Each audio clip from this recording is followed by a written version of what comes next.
Hi, my name is Leo, and on Monday, university starts again.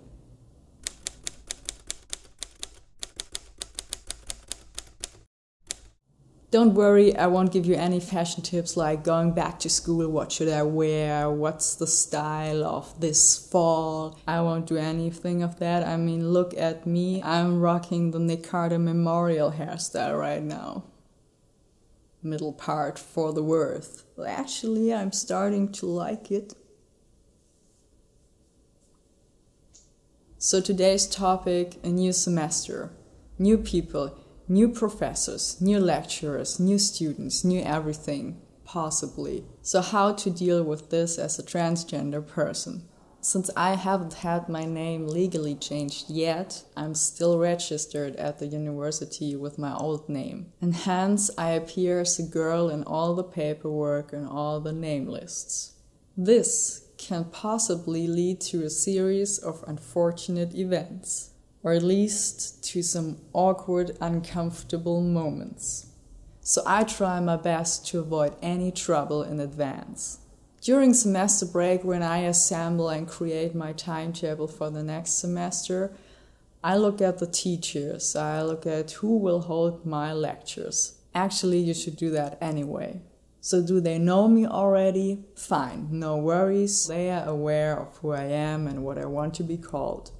If they don't know me yet, I either write them an email in advance or I go to speak to them personally. The advantage of an email is that you can express and phrase everything the way you want to. No one stares at you, you don't blush, you don't lose your words. You've just your text and you can prepare this. In case you're wondering what to write in the email, I by now have some kind of standard paragraph that I copy and paste at the beginning of every semester and send it to the new lecturers, and it says just how it is. I'm registered under my birth name, but I prefer to be called Leo.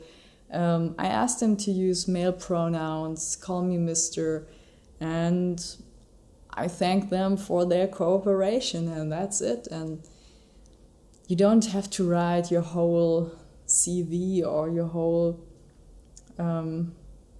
whole history of transness. It's just about how it is and how they can help you. That's it. And they will understand, usually. The disadvantage of an email, on the other hand, is that the teacher doesn't have a name to the face and might be a bit surprised or confused when they see you for the first time in their lecture. Going to a new and unfamiliar teacher takes a lot of guts and courage. I know that. But from my first-hand experience, I can tell you it's absolutely worth it. My coming out encounters with new teachers were actually always pretty pleasant and not even as awkward as I had expected or feared. I mean, of course, some of the teachers were a bit confused or didn't really know what transsexuality is, but I mean, you can explain that. Of course, right before I met them, I was so nervous and I tried to arrange some sentences that would make sense even when I was just about to pass out. And I'm serious, I'm not kidding. My heart was beating so fast and I was sweating all over the place. And actually, every time afterwards, I wondered why I was so nervous in the first place. Because it's ridiculous. I mean, not for you in the situation, but in general. So what I want to say is, they won't eat you alive. They are humans too. And by humans, I don't mean cannibals. And as far as I know, I think they are even somehow legally obligated to comply your request. None of my lecturers ever had a problem with it, and they were all really friendly when I told them. So after you have briefed your teachers, the next hurdle is the attendance list. Usually at the beginning of every semester, a blank sheet is passed through the rows and everybody can fill in their name, their matriculation number, and their email address. I like that because then I can just write whatever I want. At least so far I've been lucky that it went that way. But sometimes the lecturers have their printed name lists. Here it can become difficult if you haven't talked to them earlier, because then your female name appears on the list that will pass all the other students.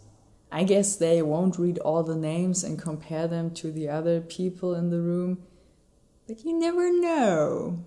I might be a bit paranoid, but shit happens, shit can happen, and shit happened. So why not avoid it if you can? One of my courses last semester was so old school that you couldn't sign up for the final exam online, but you had to write down your name in a list during the lecture. So I, of course, signed up with Leo, and after the lecture I went to the professor and told her, since the secretary doesn't know about my schizophrenic self and they won't find anyone with the name I wrote down in the whole institute. She put my mind at ease though, because she only forwards the matriculation number, and as long as I wrote down the correct number, no one cares about my name. I was relieved. So much for the profs. Regarding new students, I learned that they usually adopt whatever the teacher says. If the teacher calls you Mr. and uses he, his, him, no problems, then for the other students you are obviously a guy. Who would question the prof, right? Of course, there are always some slow individuals who don't get it even after one whole semester, but I decided to not care about them. To come to an end, I want to shout out a big thank you to a very close friend of mine without whom I probably wouldn't have had the courage to start my studies at the university as a guy called Leo. If it wasn't for him, I would have introduced myself with my birth name everywhere, like all my life before, and I would be so unhappy. You can't believe how unhappy I would be right now. I know it takes a lot of guts, it takes a lot of courage, but let me tell you, it's worth it. It completely pays off in the end, or at the beginning of the next semester. See you next time. Bye.